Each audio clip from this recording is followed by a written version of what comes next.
Subcommittee on Oversight and Investigations will now come to order. The chair recognizes himself for a 5-minute opening statement. Thank you to our witnesses who are before us today to testify on National Public Radio, NPR. I do have to note for the record that we invited NPR CEO Catherine Marr, who declined to appear today, to discuss NPR's alleged past efforts to pressure conservative and moderate voices into silence. Hopefully we can work out a time for her to appear to testify before this committee in the near future. The only reason not to appear in front of this committee at some point in the near future is if the allegations are both true and NPR doesn't care.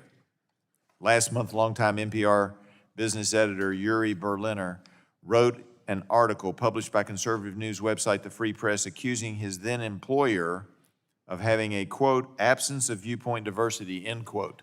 Berliner criticized NPR for not reflecting the viewpoints of all Americans.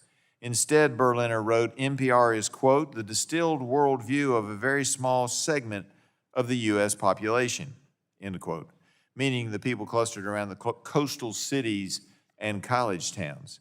It was alleged that in recent years, NPR's extremely progressive viewpoints are evident in its coverage of major news stories. For example, just a couple of days ago, in an article on a recent bill regarding TikTok and foreign-owned social media, the author claimed that Congress had no, quote, direct evidence, end quote, that TikTok was a threat. That's simply not true. If NPR had listened openly and fairly to comments TikTok's own CEO made before this committee last year, they would know there was no real firewall between the Chinese Communist Party and the American company. They also failed to mention, which would have made it fair, they failed to mention the 3-hour security briefing that this committee had before the committee took up the bill. That type of biased viewpoint affects the way I and many others look at NPR's coverage of ongoing anti-Semitic riots at universities across the country. NPR's coverage of these chaotic protests has been borderline encouraging, nostalgic even, evoking the good old days of protesting the Vietnam War. NPR reporters have dismissed evidence suggesting external groups may have had a role in coordinating these protests, despite contrary reporting by outlets like the Wall Street Journal. As far back as 2005, NPR editors were aware of and trying to address a question that was bothering listeners. How truly national is NPR? For those in rural communities and in smaller towns like the folks I represent, nationally produced NPR news programs are not relevant and not of interest. Nationally produced NPR news programs often simply do not broadcast content that reflects, it doesn't have to be complete, but reflects some of their values and their culture. As a result of adopting a mostly progressive framing in so much of its reporting, NPR is losing audience share. At its peak in 2017, NPR had over 30 million weekly listeners. By 2022, NPR had lost 6.6 million weekly listeners. As a result, NPR has had substantial budget deficits and had to lay off up to 10% of its staff. What was intended to be a media organization that brought together millions of Americans across geographic, socioeconomic, and ideological boundaries to discuss the issues, to discuss life, the arts, and culture, has now turned into what appears to be a progressive propaganda purveyor, using our taxpayer dollars, no less. Now, to be clear, the local public radio station affiliates are not what I'm talking about. I would make the distinction that they have often been more responsive programming and local public interest in civic stories. I've generally thought the local radio stations in my part of Virginia mostly provide a public service and in many cases are useful in helping to preserve local heritage. NPR claims federal spending accounts for less than 1% of its annual operating budget. Although NPR receives only 1% in direct federal grants, local radio stations may use any portion of their federal grant from the Corporation for Public Broadcasting to pay for NPR's membership dues and programming fees. And that figure is roughly 30% of NPR's revenue. This hearing is a chance for us to take stock of whether we should be using federal taxpayer dollars to promote one ideology to the exclusion of others. If NPR wants to create a one-sided ideological content that marginalizes a substantial proportion of Americans, they can fight it out with other media companies for market share and pay for it on their own dime, not the taxpayers. I would prefer NPR to return to its original mission under the Public Broadcasting Act of 1967 to provide objectivity and balance in coverage of controversial subjects.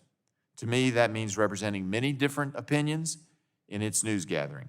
I want to thank our witnesses again and look forward to hearing your testimony. And I yield back and now recognize the ranking member of the subcommittee, Ms. Castor, for her 5-minute opening statement. Thank you, Mr. Chairman. Public radio plays an invaluable role in communities across America. Our local public radio stations deliver objective reporting on current events, local, national, and international, that is essential to understanding the complex world today. Much of the reporting and features often are not covered by other outlets. National public radio and local public radio stations also are indispensable at a time when many local newspapers have gone defunct, and the consolidation of media into large corporate conglomerates raises questions of their objectivity. Public radio reporting is particularly crucial in my home state of Florida. Florida public radio stations have a long history of providing critical information to residents and visitors during hurricanes and times of crisis. Just this morning, Tampa Bay's WUSF station was advising neighbors how best to prepare for the dangerous storm season ahead. Radio is a top trusted choice for receiving news, weather alerts, community opportunities, and understanding the fabric of America. According to Nielsen, a Nielsen report published in June 2023, radio continues to reach more American consumers than any other platform, linear or digital. And journalists who work for public radio stations are often the only reporters covering local stories important to their communities and are frequently working on a shoestring budget. They are the eyes and ears to monitor local and state government. NPR and its affiliate stations produce high-quality programming for a national audience that these local affiliates can choose to air. Shows like Up First or Morning Edition or All Things Considered, Fresh Air, and Tiny Desk keep millions of Americans informed about national news, provide entertainment, and they keep communities connected. National broadcasts regularly feature reports from affiliate stations across the nation and provide listeners with the on-the-ground perspectives on events of national importance through the eyes of the communities where those events unfold.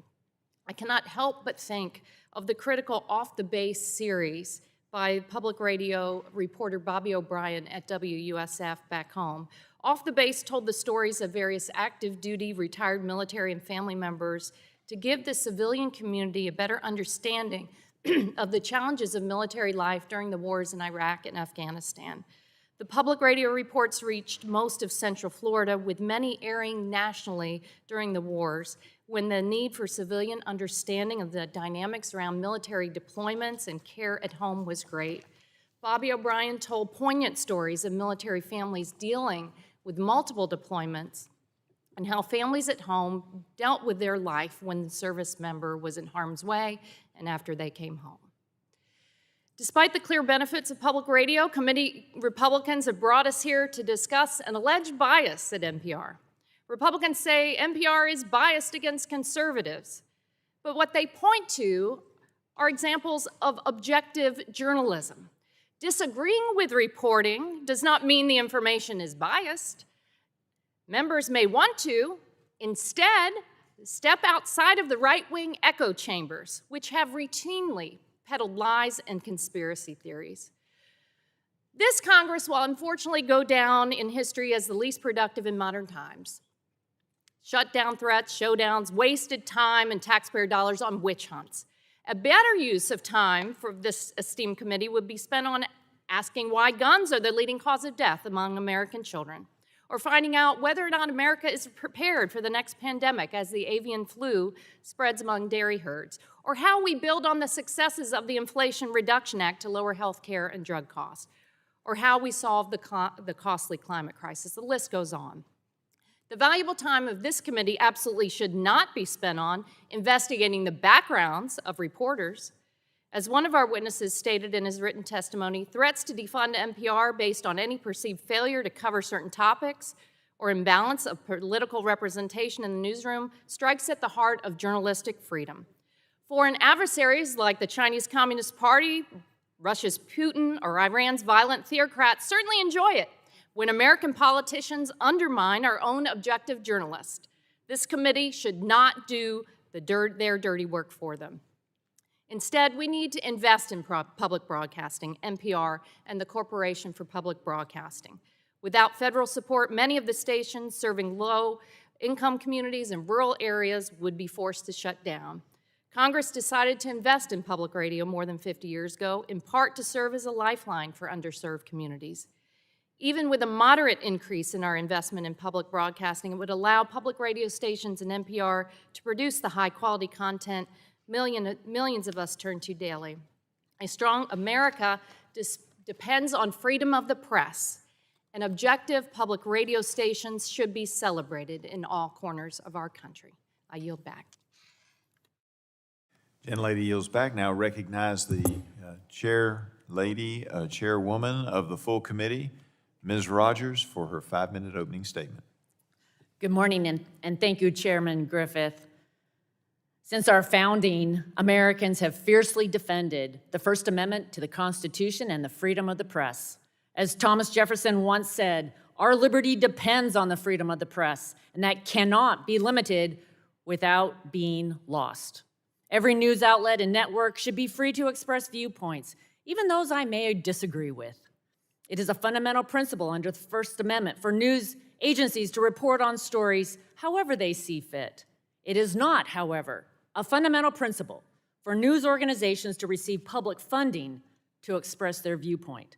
We are holding this hearing today to discuss accusations from within National Public Radio, or NPR, that the organization's DC Bureau is actively censoring viewpoints, all while enjoying funding from Americans' hard-earned tax dollars. Following these accusations, Speaker Johnson and I agreed that Congress needed to investigate. I will note for the record, we invited NPR CEO, Ms. Mayer, to participate in today's hearing.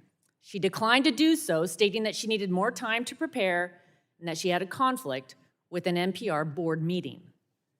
It is especially troubling that an organization funded with taxpayer dollars has mocked, ridiculed, and attacked the very people who fund their organization. As if the problem wasn't self-evident, a 25-year veteran of NPR's national news desk outlined it in an op-ed just a few weeks ago. Uri Berliner, a longtime journalist and senior business editor for NPR since 1999, has described a culture at the organization stating, quote, "An open-minded spirit no longer exists within NPR, and now, predictably, we don't have an audience that reflects America." Berliner also explained how taxpayer NPR never admitted to its audience how off its reporting was on the debunked Russia collusion story, stating, quote, "What's worse is to pretend it never happened, to move on with no mea culpas, no self-reflection, especially when you expect high standards of transparency from public figures and institutions, but don't practice those standards yourself. That's what shatters trust and engenders cynicism about the media," end quote. It was quite revealing for Mr. Berliner that NPR did not want to report stories that could help President Trump's chances of winning the 2020 presidential election, no matter how evidently true or important to the public conversation they were. According to Mr. Berliner, quote, "I listened as one of NPR's best and most fair-minded journalists said it was good we weren't allowing the laptop story because it could help Trump," end quote. Moreover, according to Mr. Berliner, he could not find a single registered Republican editor at NPR headquarters.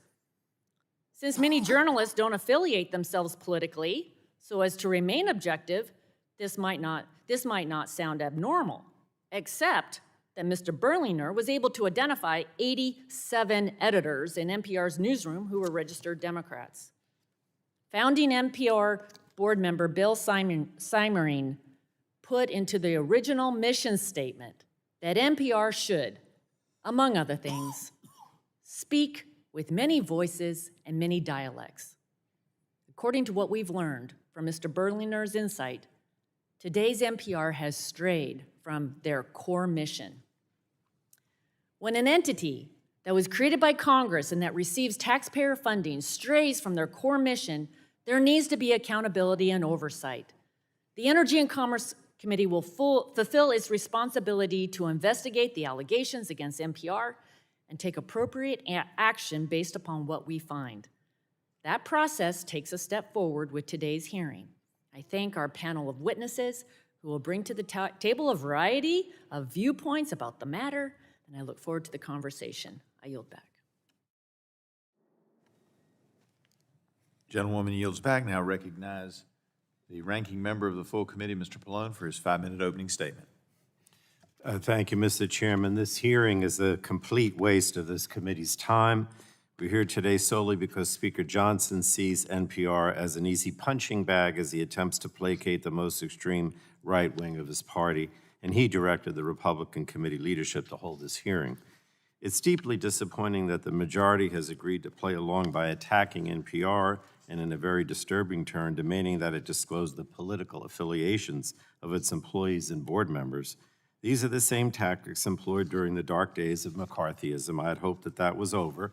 This is 2024, not 1953. But again, this is all being done to distract from the Republican leadership's inability to govern and their failure to fulfill any of their promises on their frivolous investigations. I think this committee is better than this hearing. But the hearing was so rushed that the Republican majority demanded that NPR CEO Catherine Marr appear with only a week's notice on the same day as NPR's annual board meeting, which has been scheduled and publicly noticed for at least a year. A further evidence of a lack of seriousness, the majority has refused to accept any alternate date offered by NPR, and it's fully understandable that Ms. Marr is not here today. None of this follows the normal committee process for scheduling a witness in good faith. And even if she could have testified, she's only been the CEO for 6 weeks, yet Republicans would have wanted her to answer for heavily criticized allegations of bias by a former disgruntled employee. And this is particularly absurd given that NPR's CEO plays no role in editorial decisions and does not control NPR's content. These Republican attacks are unfortunate considering that public media plays an important role in all of our communities and should be supported now more than ever. The Corporation for Public Broadcasting is a nonprofit organization that was established by Congress in 1967 as the steward for federal investment in public media. It serves all Americans with free information, education, and enriching content. NPR, a media organization that produces, acquires, and distributes quality news programming, receives investments from the Corporation for Public Broadcasting and plays a vital role in democracy by providing important and unbiased information to our communities. These public investments primarily flow directly to local television and radio stations that are often the last line of defense against growing news deserts. And I have one in New Jersey, where communities really lack any local journalism. And there is a reason that Republican efforts to defund public media have failed for nearly 50 years. So that's because the American people value the service. Many Americans, especially those in rural areas, rely on public news outlets as their primary source of local information. Now, only a very small portion, less than 1% of NPR's budget comes directly from taxpayer dollars. In fiscal year 2022, NPR received just over $5.5 million in direct grants from the CPB. And federal dollars that NPR receives indirectly are because local radio stations have chosen to pay NPR for its high-quality programming.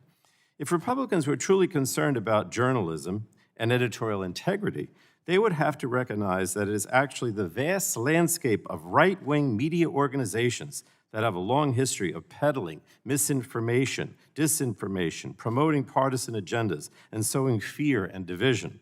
Major conservative networks have paid out vast legal settlements and lost on-air talent who refuse to abandon impartiality and continually lie about our democracy and elections. Why aren't we having a hearing about conservative media and their efforts to stifle alternative views? Just last year, Fox News paid over $787 million to settle a defamation lawsuit after its anchors repeatedly and knowingly lied on air about Dominion's voting machines. Its owner even admitted under oath that those lies were to help Donald Trump overturn the election he lost. Fox News, One America News, Sinclair, and Breitbart are all examples of media organizations that air biased, false, harmful, and damaging content. Public cynicism about the media doesn't come from NPR. It comes from the right-wing media. This hearing is particularly worrisome because we have a Republican candidate for president who spends a good amount of his time peddling unfounded attacks on the media and the freedom of the press. There's so many other things that we could be focused on today that could improve the lives of the American people, and this is not one of them. And with that, I yield back the balance of my time, Mr. Chairman. Gentleman yields back the remainder of his time. That concludes member opening statements. The chair would remind all members that pursuant to committee rules, they have the right to have a written opening statement made a part of the record. But we do ask that, so that we can do this in a timely manner, that any member who wishes to have their opening statement made a part of the record, provide those statements to the clerk promptly. We want to thank our witnesses for being here today and taking the time to testify before our subcommittee. You will have the opportunity to give an opening statement followed by a round of questions from members. Our witnesses today are Howard Husock, Senior Fellow, American Enterprise Institute; Tim Graham, Executive Editor of Newsbusters.org Media Research Center; James Irwin, Federal Affairs Manager for Telecommunications, Americans for Tax Reform; and Craig Aaron, President and co-CEO of Free Press. We appreciate you all being here today, and I do look forward to hearing from all of you. You are aware this subcommittee is holding an oversight hearing, and when we do that, we do have the practice of taking our testimony under oath. Do any of the witnesses have an objection to testifying under oath? Seeing none and no objection, we will proceed. The chair would advise that you are entitled to be advised by counsel pursuant to House rules. Do any of you desire to be advised by counsel today during your testimony? All right, I see that none have requested counsel. Would each of you rise if you can and raise your right hand? Do you promise and affirm to tell the truth, the whole truth, and nothing but the truth, so help you God? Seeing that all the witnesses have answered in the affirmative, you are now sworn in and under oath, subject to the penalties set forth in Title 18, Section 1001 of the United States Code. With that, we will now recognize Mr. Husock for 5 minutes to give his opening statement. Thank you very much, Chair Griffith, Ranking Member Castor, Chair Rogers, and Ranking Member Pallone. I'm Howard Husock, Senior Fellow at the American Enterprise Institute. I note that I have a background myself in public broadcasting professionally. I was honored to serve on the board of directors of the Corporation for Public Broadcasting, nominated by President Obama.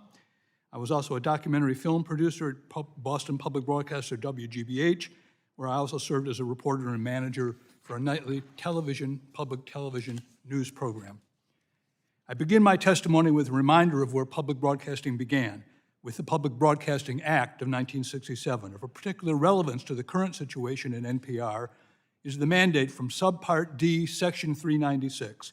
Public broadcasting, both radio and television, should, it says, and I quote, be responsive to the interests of people both in particular localities and throughout the United States. It is here specifically where I have concerns about NPR. According to the nonpartisan Pew Research Center survey research, 87% of NPR listeners describe themselves as Democrats, 12% as Republicans. In contrast, the major commercial television newscasts are close to 50-50. According to the media tracking firm Sisian, only 1 of 10 of the most popular NPR affiliates is found in the South or Southwest. An NPR slide deck boasts that its programming reaches cultural connoisseurs. As Ray Berliner has put it so well, our news audience doesn't come close to reflecting America. This is not the mark of a national taxpayer-supported program service. I'll discuss both why that's the case, but I'll focus more on ways NPR can be incentivized to serve a broader audience in new and vital ways. These include modest changes in the Public Broadcasting Act, virtually unamended in more than 50 years, even as a revolution in technology has swept over the telecommunications industry. NPR's limited audience is not the result of limited reach. There are more than 1,000 public radio stations across the U.S. Instead, it's come to produce a product which seems not to attract a broad swath of America. That's the result of what the eminent American sociologist Herbert Gans identified in his book, Deciding What's News: Story Selection. Modest changes in the Public Broadcasting Act can foster change in its story roster, as well as help and address a crisis that the committee has already pointed out and that was not anticipated in 1967, the decline of local newspapers, more than 2,000 of which have closed since 2004. Public radio can move to fill this void as well as to fulfill its mandate as per the 1967 Act to help communities, quote, solve civic problems. To do so, we have to let public radio stations across the country keep more of their taxpayer dollars for their own news gathering rather than having to send them to NPR in Washington. NPR receives, as the committee has pointed out, little in direct federal funding, but it relies by its own account for 31% of revenues on fees paid by local stations, some of which are required. In other words, the funds which local stations receive from CPB through their community service grants are recycled and go back to Washington. To make matters worse and more difficult for local stations, listeners can access NPR programming over the top directly through their phones, starving local stations of their financial support. This overall model must be revisited. Public radio news gathering, in order to address the world of today, not that of 50 years ago, must be far more local. Rather than simply getting revenue from local stations, NPR should look to them for journalism. Stories that surprise rather than hector. Stories that will tell us about the range of dramas, conflicts, issues, celebrations in communities across the country. The local stations will provide not the fees, but the news itself. In the process, NPR will nurture diversity views, nurture a new generation of journalists, and incorporate their work into its morning and evening news programming. A decentralized NPR will differ from the major television networks, commercial networks. It will be a forum for all kinds of voices, from poets to preachers, miners, and mayors. It's worth noting that Pew Research just reported yesterday that majorities of both parties say local media in their area are doing their jobs and that views of local news don't have the same stark political divides that exist within Americans' opinions about national news. Finally, NPR should report regularly per amended statute to this oversight committee as to progress it's making in reaching a broader cross-section, geographically and demographically, to all Americans. In the process, I believe it will build a new and more successful business model that serves what it's meant to serve, a truly national audience. Thank you very much. Gentleman yields back. Now recognize Mr. Graham for his 5-minute opening statement. Good morning. Is that on? I represent the Media Research Center, America's preeminent conservative media watchdog organization. It was founded in 1987, and I joined up in 1989. We monitor national media outlets on a daily basis and provide daily coverage of the media's tilt at newsbusters.org. Uri Berliner obviously tried to make the point that media bias became a bigger problem when Donald Trump ran for president. We are here to tell you this has been a problem for a very long time. NPR legal reporter Nita Totenberg destroyed the Douglas Ginsburg nomination to the Supreme Court in 1987. Then she tried again with Clarence Thomas in 1991. NPR energetically channeled the accusers of Supreme Court nominee Brett Kavanaugh in 2018. And when a man arrived in an Uber on Kavanaugh's street 2 years ago with weapons and plans to assassinate Kavanaugh, NPR failed to file a single feature story on it. Nita Totenberg could not be found. NPR, a supposed source of civility, didn't demonstrate they cared one bit about this potential political violence.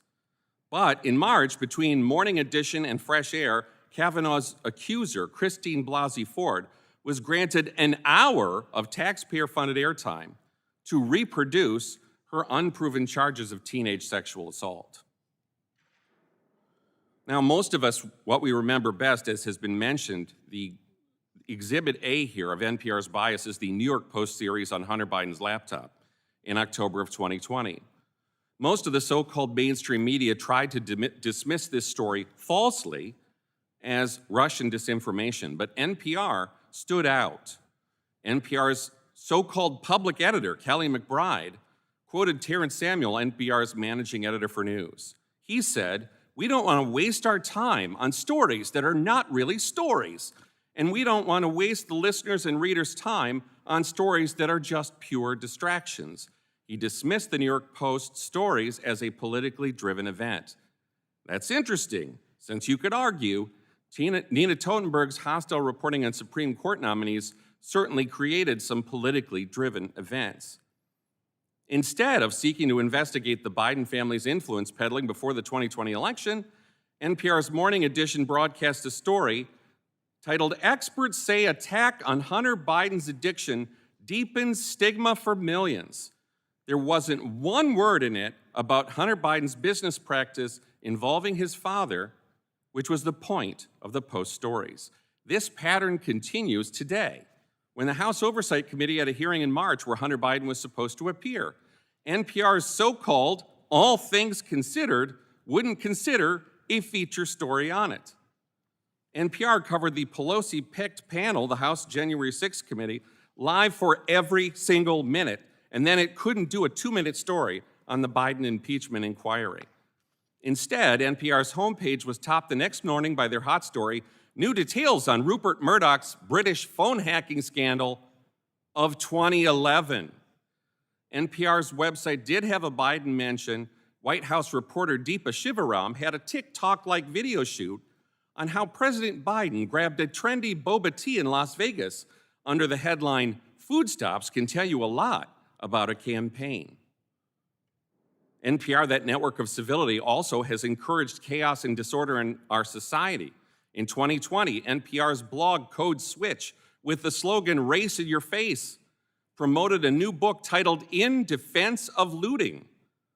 On the NPR Politics podcast in 2021, they promoted a book by Yale law professor Elizabeth Hinton saying that protests against police shouldn't be called riots, they should be called rebellions. On Fresh Air on April 15, 2023, the movie critic John Powers praised the movie How to Blow Up a Pipeline, hailing it as hugely timely. So this is what NPR is doing. They can devote our taxpayer dollars to getting behind looting, rioting, and blowing up pipelines. And yet, NPR represents the Republicans as uniquely extreme. We've seen this throughout this Congress, where they come on and say, "Oh, the hard right Republicans are ruining everything."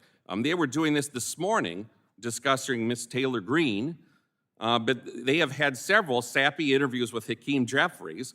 Steve Inskeep at one said, "You'd say to Republicans, drive the car off the cliff. We are not going to grab the wheel." This is the way they treat Republicans, basically as nutballs who are going to drive a car off the cliff.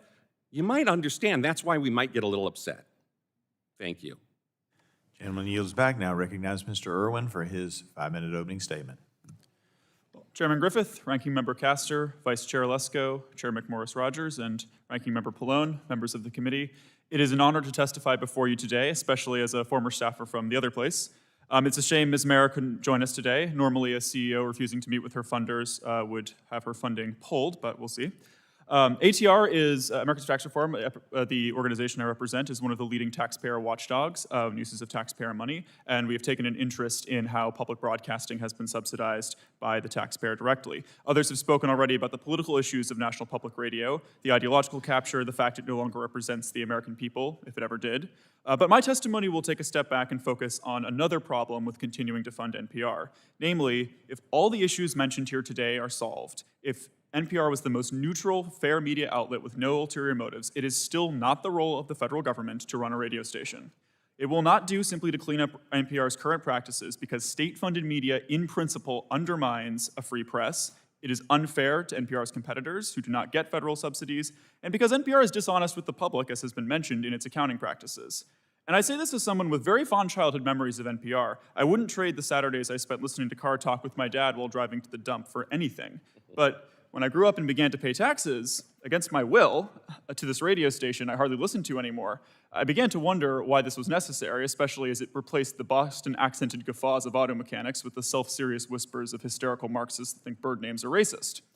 A look at NPR's funding makes one even more skeptical.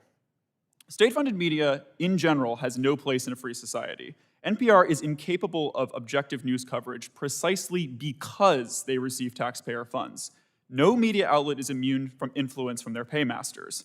But even if we assume that NPR is perfectly free from undue influence by Congress, the federal government, people who cut their checks, how do you suppose they would cover a member of Congress who advocates cutting their funding because he or she does not see running a radio as the proper role of government, or simply can't find the money in that year's budget?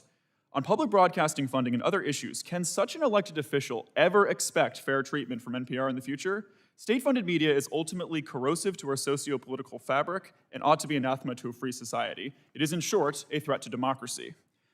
Federal funding also gives NPR an unfair advantage over its competitors. According to our calculations, which are included with this testimony, the Corporation for Public Broadcasting receives more than $28 billion adjusted for inflation, or has received since 1969, and is asking for a further $525 million this fiscal year. About $128 billion of this will go to public radio affiliates. Except for the occasional fiscal discipline of the 80s or years when the appropriations were frozen, NPR's funding has only grown over time, despite a decrease in demand from the public, with new funding added to the baseline each year. Even if they do a bad job, they still get the money, because that's their baseline now, and Congress approves this unencumbered by the thought process. NPR likes to remind us that only 1% of its funding comes from taxpayers, and at first glance that does appear to be true. 51% of its funding comes from corporate sponsorships, this is what normal people call ads, and private donations, while 31% comes from licensing fees, as the chairman noted, meaning the majority of its money does come from voluntary contributions and payments, just like every other media outlet. If this is true, why do they need taxpayer funding at all? Well, the reason is that the claim that only 1% comes from federal taxpayers is not true. On the same webpage where NPR claims that this minimal taxpayer investment, they also say that federal funding is essential to their mission. Well, which is it? Well, the answer lies in the 31%, as again the chairman has noted. These come from licensing fees that the affiliates pay back to NPR.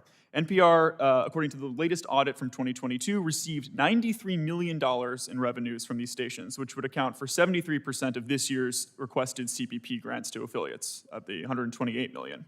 So it turns out a shell game is afoot. Tax dollars are given to CPP, which passes a few million to NPR so they can claim the taxpayer contribution is negligible, while the rest is laundered through public affiliates and kicked back in the subsidies to NPR. This public radio financing system is so opaque that no one is actually certain how much federal funding NPR receives. Affiliates are required to keep track of how much money of their federal grants come from tax dollars, but a 2011 GAO audit of 23 public radio stations found that the majority do not maintain such records. Saul Goodman could not design a better laundering operation. So in closing, I have a couple of suggestions as to how to remedy this, short of fully cutting off funding for NPR, which would be ideal. The most important one is that if taxpayers must fund NPR for it to survive, and I'm skeptical that that is the case, I think they could compete with other media outlets and do quite well because they have a very loyal audience of affluent progressives who have disposable income to donate to them. Congress could include on tax returns a box that you can check to make a voluntary contribution to an NPR fund in the exact same way we do for the US Presidential Elections Fund. This way, they're going to get free advertising, a free funding appeal to the millions, hundreds of millions of Americans who pay taxes, but they will not be strong-arming the middle and working classes into subsidizing content that appeals only to the affluent and well-educated. And the other suggestion I have is to answer the common refrain, which was echoed by former CEO Paul Haga, who was a Republican, in his weekend op-ed in the Washington Post, that 70% of the funding goes to affiliates and only 30% is spent on CPB operations and the national public television and radio. Simply give them a 30% funding cut and require that 100% of the money goes to the affiliates in a decentralized manner, as the first witness suggested. I look forward to your questions. Gentleman yields back. We appreciate that. Mr. Aaron, your 5-minute opening statement. Thank you and good morning. I'd like to thank Chairman Griffith, Ranking Member Castor, Chairwoman McMorris-Rodgers, and Ranking Member Pallone for inviting me to testify. I'm Craig Aaron, and I'm the President and CEO of Free Press and Free Press Action. I do not represent NPR, PBS, or the Corporation for Public Broadcasting. I hope today to provide a voice for NPR's tens of millions of weekly listeners who rely on the service for fact-check journalism, local viewpoints, and international coverage. Given the impetus for this hearing, I must clarify that Free Press is a nonprofit group started in 2003 to work on media policy and should not be confused with The Free Press, a Substack publication that recently published a critical article about NPR. Over the past 20 years, I've been both an advocate for and a critic of the public broadcasting system, which I believe can do more to live up to its mandate and its mission. But this will not be accomplished by tarnishing the reputation of NPR's journalists, tearing down the institution, or starving it of funds. Inquiries like today's will likely make NPR leadership more timid, and I imagine that's the point. But threats of defunding don't just harm NPR executives. They endanger the work of more than 1,000 local radio stations, providing essential information to communities large and small. While I always welcome Congress's interest in public media, especially given the crisis in local journalism, I'm perplexed that an essay by one disgruntled editor at NPR is cause for a congressional inquiry. That essay by Yuri Berliner is riddled with fuzzy math and cherry-picked evidence. For example, he inaccurately describes several stories as going uncovered when NPR did extensive reporting or publicly interrogated its own editorial choices. That said, public media's purpose should be to tell stories not already told by the commercial media and serve audiences not represented elsewhere. Berliner laments that NPR's increased focus on racial diversity since 2020, but if in 2024 we're still questioning whether systemic racism exists, we probably need to spend more time listening to the experiences of our colleagues from different backgrounds. Berliner's supposed bombshell that DC residents in NPR's newsrooms are all registered Democrats in a city where just 5% of voters are registered Republicans doesn't withstand scrutiny either. As NPR journalist Steve Inskeep points out, NPR has 662 people in its newsrooms, including far more in DC than the 87 Berliner tallied. His numbers don't add up. Yet these rickety claims have sent this subcommittee down a precarious path. I'm very concerned about the request sent to Catherine Maher, NPR's CEO, asking her to track and report to Congress on the political affiliations of NPR's newsroom employees. This is a dangerous overreach that raises serious First Amendment concerns and smacks of a political loyalty test.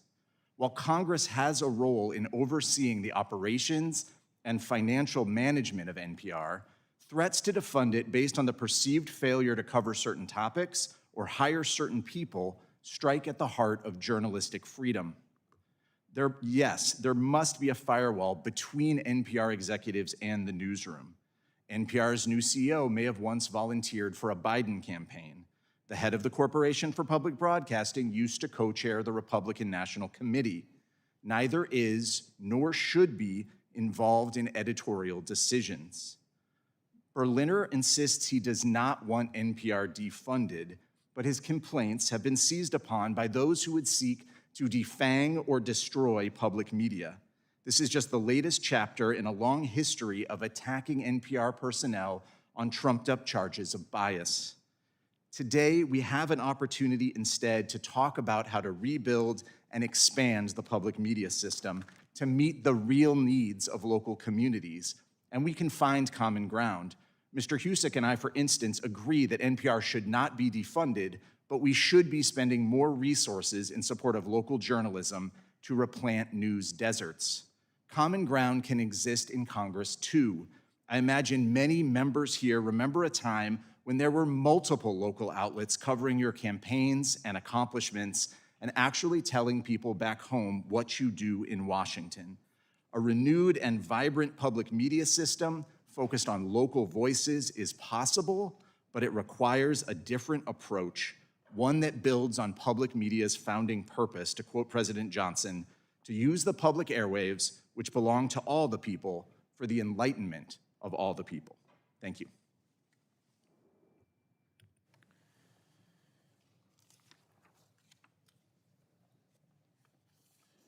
Thank you so much. Appreciate your testimony, and we'll now move into questions and a question and answer portion of the hearing. I will begin the questioning and recognize myself for 5 minutes. Mr. Aaron, I just want to clarify one point, and you didn't say anything wrong, but I want to make sure people back home know. When we asked for the political affiliation, it was based on the person's public registration by party, and not by for NPR to calculate that. So we're not interested in if reporter John Doe is a Democrat, Republican, or an independent. Sometimes that's difficult because in many states, like my home state of Virginia, there is no party registration. And I'm not asking, and when we sent that letter, we weren't asking them to go around and do some kind of litmus test on whether they were a Republican, a Democrat, or an independent, but just tell us what the registered numbers are based on, and I know you've have disagreements with it, but based on Berliner's statements that it's heavily skewed towards one party. And while the population of D.C. might be disproportionately Democrat, clearly the surrounding areas, while more Democrat than my home area, should be taken into account. And the national NPR, wouldn't you agree, should be more reflective of all viewpoints and not just one. I'm not trying to stifle if somebody wants to be a progressive, but I do think if the taxpayers are paying for it, that we ought to be reflective of all voices. Wouldn't you agree with that? Well, thank you for the question, Congressman. I do appreciate the clarity on your intent. Yeah. However, I worry about the impact of NPR leadership needing to go in and look at what are the political affiliations and registrations of all of their employees. That's not something that they would traditionally do in hiring. In fact, I believe in the District of Columbia, discrimination, of course, based on political affiliation is a protected class. So I don't think that NPR should be in the business of doing that. I don't think Congress should be in the And business of be happy to talk with them about it. The concern was that it does appear that they lean way to the left, and that if all accents and all voices are to be heard, I don't hear a whole lot on the national news of folks with accents like mine or people in my district. Mr. Husock, I appreciate your comments very much. I thought that you had some good points, and one of them was that we should do a regular oversight of what NPR is doing. And I learned this morning, I've only chaired for the last 2 years, but I've been on this committee for about 14. We have not held a hearing to discuss NPR on any subject since 1999. So you would encourage us to have more regular things so the pressure doesn't build up to the point that we're at right now. Would you agree with that, or is that what you're trying to say? That's definitely what I'm trying to say, and I'm focusing on specific metrics that would encourage NPR to serve a broader audience. I'm not proposing defunding NPR. I find a lot of common ground with Mr. Aaron on this, right? What I'm saying, if NPR reports to you, and I'd put public broadcasting service in that same category, the PBS NewsHour. And make sure you lean into the mic so it catches so the folks back home can hear you. I can hear you, but you lean in. Yeah. I would put NPR and the PBS NewsHour in the same category. Report on the demographics and geography of your audience to demonstrate and have an incentive to serve a broader audience. When Pew is the most neutral and respected, when it says 87% left liberal, that's disappointing. I don't think that reflects necessarily the views of Republican or Democrat reporters. They should be above the partisanship in their editorial duties. But if on the whole, the service is reaching only a select portion of the American public, that's a problem. And if they report to you regularly on progress they're making in expanding their geographic and demographic reach, I think that would be incentivizing for them to improve. And you think that would be a better test than the one we asked for about political affiliation then? Because we're just trying to get a fair impression of what's going on. The demographic listenership would help with that, is what you're saying. That's exactly what I'm saying. All right. And the other thing you said was that some of those fees that are going back to NPR are required for the local NPR stations? That's my understanding from my time at CPB, which is you pay dues to be part of the public 267-member NPR. There's 1,000 public radio stations, and 267 are NPR members. And to be an NPR member, you are required to pay dues in addition to purchasing. And I'm running out of time, but I will say that historically, even when I was in the state legislature, I supported the local radio stations because they do some programming that you can't get elsewhere, like the history of bluegrass, which is important in my district. I yield back. I'll just say the Stanley brothers are from Southwest Virginia. Can't beat them. You can't beat them, although we've got the third generation coming along doing pretty good, but the original generation has all passed away. but they were still around when I was first elected. All right, I yield and I now recognize Ms. Castor for her 5 minutes of questions. Thank you, Mr. Chairman. Mr. Irwin, I want to focus in on what is happening in the media landscape across America. You know, it was just a few years ago, my community in the Tampa Bay area, we had two very strong newspapers, the Tampa Tribune and the St. Petersburg Times, now the Tampa Bay Times.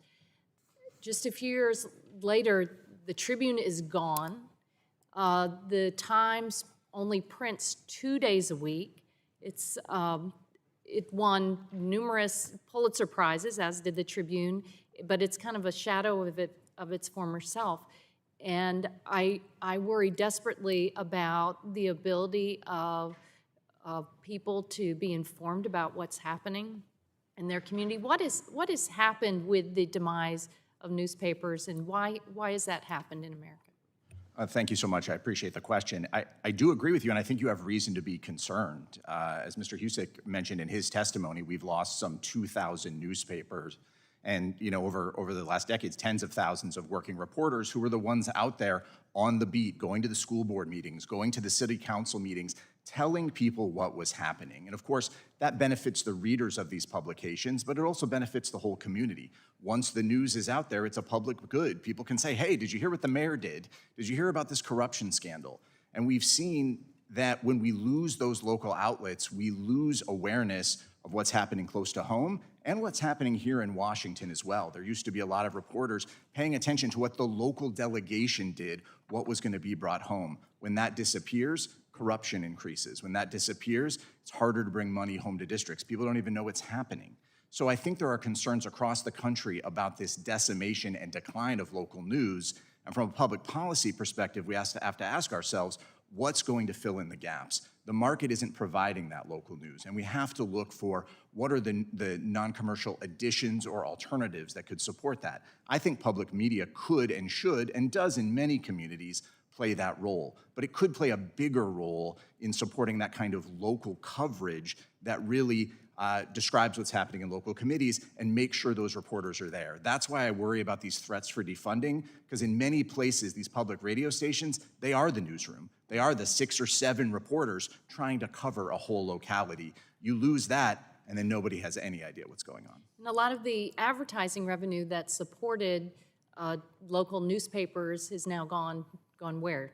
Well, it's certainly gone to big tech in a lot of ways. Big tech platforms, right? And, of course, when the local news is decimated, when it disappears, there's less reason for people to come and be part of it. And of course, the ad market has changed. The internet exists. We're in a new reality where if you want to reach an audience, the local newspaper is no longer the best way to do it because people have other ways to buy their cars. Does the average person have insight on the algorithms controlled by big tech platforms? No, the average person doesn't, and almost nobody does, right? We don't have transparency that I think we should have. It's probably a different topic, but the transparency we need to know, how are these decisions being made for us? What do we need to know? As a news consumer, you don't know why you're being fed the headlines you're being fed, if you're even being given headlines anymore, which is part of the problem, which is why something like public radio is so important, because that's obviously a different way for people to find news. And we've dealt in this committee with foreign adversaries controlling certain big tech algorithms and have tried to deal with that. And it would just seem that we need to put keep the power with the people, especially in our local communities. So are you saying that you think we should be investing more in public broadcasting through the Corporation for Public Broadcasting under the Public Broadcasting Act? I would advocate for an increase in public media funding if it's going to local journalism and local news. I think that we vastly underfund the public media system compared to the rest of the world. It's about $3.16 per capita per year. In countries like England or Germany, it's $80, $140 per year. I'm not saying it needs to be at that level, but I'm saying a significant increase would go a long way toward helping us have more local journalism, and that should be the priority going forward. I think that would be a good investment that would pay dividends across the country. And Mr. Husock, you've suggested something similar, is that right? I am. I think that the funds should, but to do that, increasing will not by itself serve that purpose. The funds I think there has to be a rethinking of the original authorizing legislation in the light of these vast changes that we've seen, so that we can be more I've run out certain of that the time. money will stay at the local level. And I've run out of time, and I noticed that NPR has actually had that debate going on itself. And Mr. Chairman, I'd like to offer for the record the April 16th, 2024 commentary by Steve Inskeep, how my NPR colleague failed at viewpoint diversity, and he gives a perfect example of the kind of journalism he says he's against, and highlights some of these issues. Without objection, so ordered. The chair now recognizes the chair of the full committee, the gentlelady from Washington, Mrs. Rogers, for 5 minutes for her questions. Thank you, Mr. Chairman. I'd like to note that it was previously alleged that only reactionary Republicans are complaining about the bias at NPR. But with unanimous consent, I'd like to enter into the record Mr. Berliner's article. With unanimous consent, please. Without objection? I'm going to quote the article's opening paragraph, where Mr. Berliner describes his political views and background. Quote, "You know the stereotype of the NPR listener, an EV driving, wordy playing, tote bag carrying coastal elite. It doesn't precisely describe me, but it's not far off. I'm Sarah Lawrence educated, was raised by a lesbian peace activist mother. I drive a Suburban Subaru, and Spotify says my listening habits are most similar to people in Berkeley. I fit the NPR mold. I'll copy to that." That was the end quote. I don't know about anyone else here, but Mr. Berliner doesn't sound like a MAGA Republican to me. He sounds like someone who's trying to sound the alarm about the institution he cares about. It's not the role of Congress to tell NPR or any news organization how or what content it should broadcast or print. My concern here is why American tax dollars need to subsidize a news organization that so clearly does not want to reflect the diverse views of all Americans. Mr. Graham, I'll start with you. As you're aware, Mr. Berliner wrote this op-ed, and in it, quote, he says, by 2023, the picture was completely different. Only 11% described themselves as very or somewhat conservative. 21% as middle of the road, and 67% of listeners said they were very or somewhat liberal. We weren't just losing conservatives, we were also losing moderates and traditional liberals. End of quote. Mr. Graham, I wanted you to speak some more.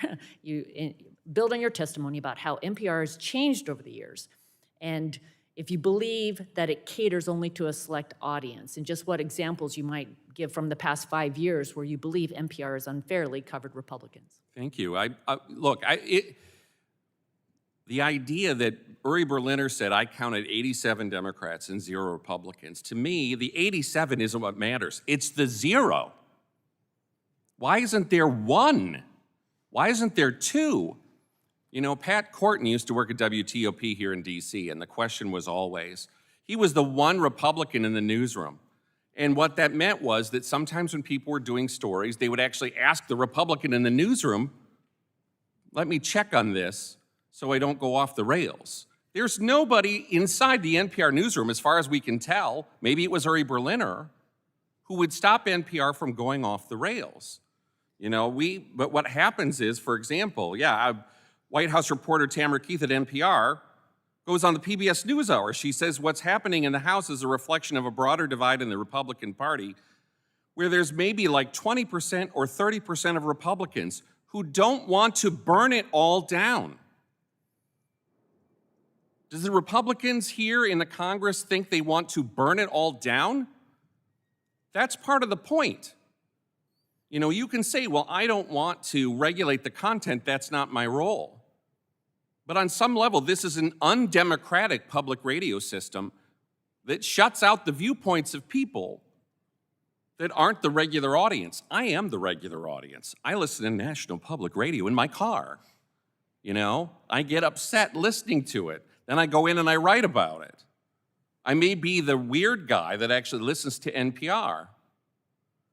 But when you listen to it, it's very hard to describe it as objective. And I'm offended by the idea that by objecting to it, somehow I'm comparable to Putin. In a democracy, we should be able to say that the media doesn't serve us, that the media is basically kicking us in the keister. So, I mean, I think there should be a role in a public radio system to represent all the public. You can sit here and talk about how it does. I'll tell you it does not. It's not serving me. It's harming me. It's smearing me. And a lot of Republicans and conservatives feel that way. Thank you. I have more questions, and we have written a letter to the CEO of NPR, and we're going to look for those answers. I wanted to, and I'll do some follow-up questions to other panelists. I really do want to explore this question because I believe it's misleading to say that only 1% of NPR's budget comes from federal dollars, and part of our goal here is to really get a better understanding of the funding. So I'll follow up with those questions. Thanks again. I yield back. Thank you, Madam Chair. Madam Chair yields back. Now recognize the ranking member of the full committee, Mr. Pallone, for his 5 minutes of questioning. Thank you, Mr. Chairman. I just want to be clear that in the letter that the Republican leadership of this committee sent to NPR, they specifically said in question number 1, in the past 5 years, how many registered Republicans, Democrats, Independents, and registered voters who are not required by state law to declare an affiliation has NPR employed as part of its news media staff? And then they go into, what percentage of the board of directors were Republicans, et cetera. So, it's clear that they're asking for the political affiliation of their employees. So let me start by Mr. Aaron. What is your reaction to this Republican majority's asking a news organization to report the political affiliation of its employees? As I said in my testimony, Mr. Chairman, I think it's a dangerous overreach. I don't think it's the government's role to tally or investigate or ask NPR leadership to keep track of the political affiliations of its reporters and editors and other employees. I think that they should be judged. The Congress has a role, of course, oversight, financial management, how is the system working? But I don't believe it's their job to do that, and I think it does impinge on journalistic freedom, that what should be judged is the work of the journalists. And as a journalist, what you're supposed to do, or at least what I learned when I went to journalism school, is you are supposed to seek out views you disagree with. You're supposed to look at multiple sources. Now, people may have complaints at one time or another about how an individual NPR reporter did that job. I think on a whole, there is that lot of good evidence of very strong journalism. Some of the other panelists here obviously might disagree, but it's not the government's role, and I actually think it is a major overreach to suggest that based on the viewpoints that you express or cover or the editorial choices, that could somehow be connected and dependent on the funding that you're offering. I think that is a path that I would discourage this committee and this Congress from going down. Well, I'm going to go further than you and say it's not just an overreach. I think a political litmus test violates the most foundational principles of our nation. And I just think Congress has no business interrogating media outlets about the political affiliation of their employees. And I use the term McCarthy. I really do think it has troubling echoes of a very dark period of congressional oversight under Joe McCarthy, frankly. But let me ask you a second question, and you kind of got into it. Because it seems Republicans, may not understand this, does a journalist's political affiliation impact their ability to produce fair quality work, in your opinion? Mr. Chairman, it should not. Obviously, every individual, every human brings their own biases to their job and their approach. But the job of a journalist, of course, is to go out and hear what other people think, to talk to sources, to evaluate the evidence. That's what we want our journalists to be doing.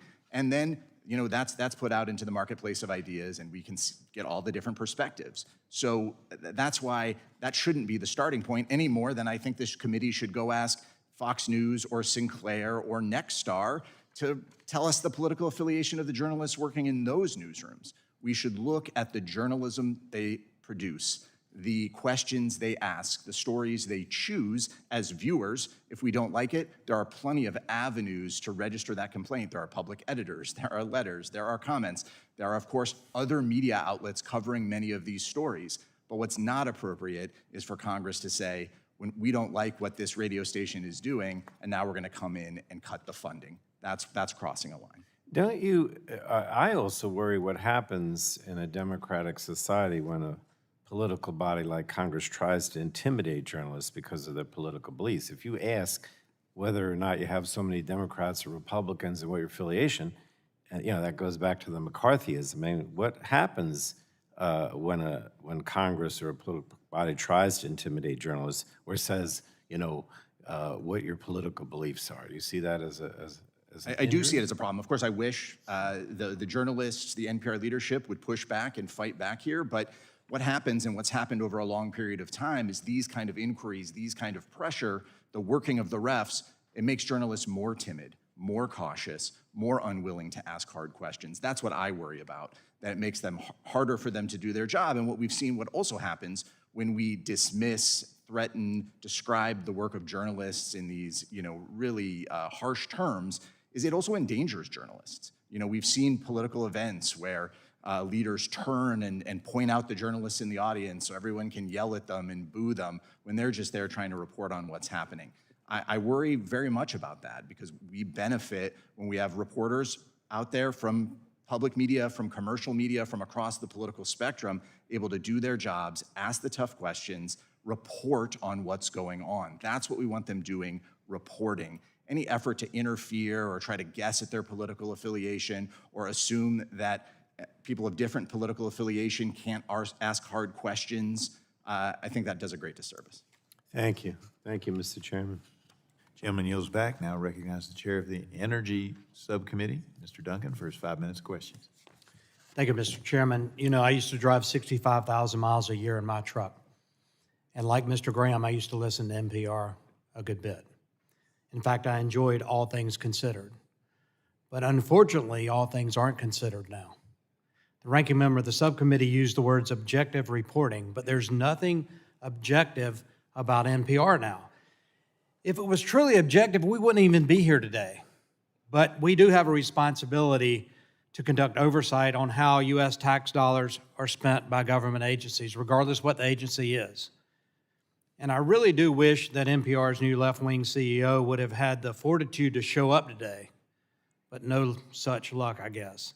If Ms. Mara were here, I could ask about why NPR reported Monday that TikTok isn't really the threat that this committee knows that it is, which is why we recently passed the divestment bill.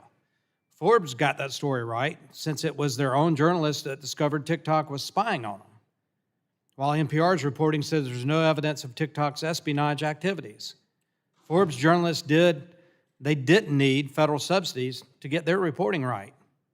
What NPR has evolved into, as evidenced by Mr. Graham's written testimony, is a Democrat propaganda machine funded by U.S. tax dollars. And that's wrong. If Ms. Mara were here, I could ask about why NPR never fired the NPR commentator who in 1995 described the potential rapture disappearance of millions of Christians as, quote, leaving the world a better place. If Ms. Mara were here, I could ask her why her network chose to promote abortions in America by broadcasting one in 2022. If Ms. Mara were here, I could ask why we need taxpayer-funded media outlet at all, since there is a plethora of available sources that can provide journalism without government subsidies. I could ask her why great radio stations like WRD in South Carolina need government-subsidized competition. But Ms. Marr decided to duck this hearing. So instead, I'll simply discuss H.R. 1632, Ronnie Jackson's bill to end government funding of NPR and the parent corporation for public broadcasting, of which I'm a proud co-sponsor. Or H.R. 8083 from the next senator of Indiana, Jim Banks, and congratulations, Jim, for his great win last night, another bill to prohibit funding for NPR.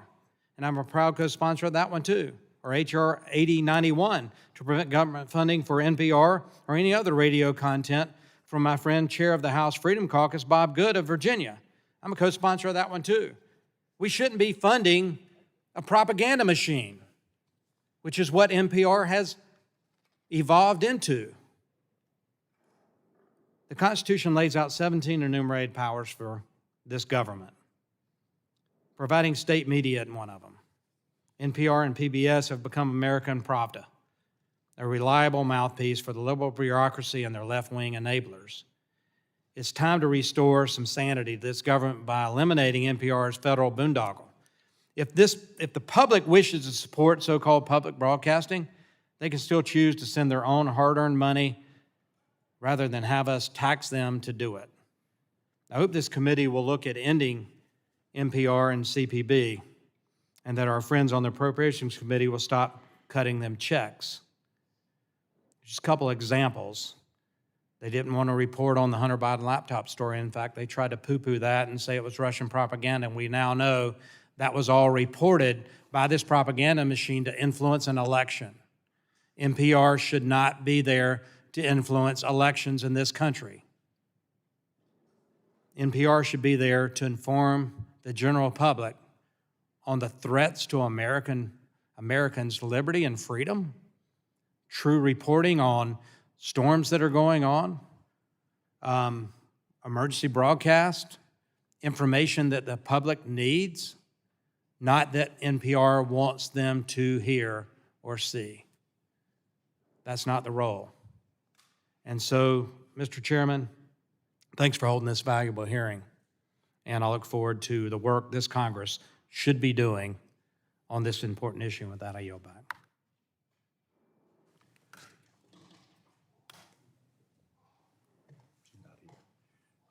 Now, thank you, the gentleman, for yielding back. Now recognize Mr. Tonko of New York.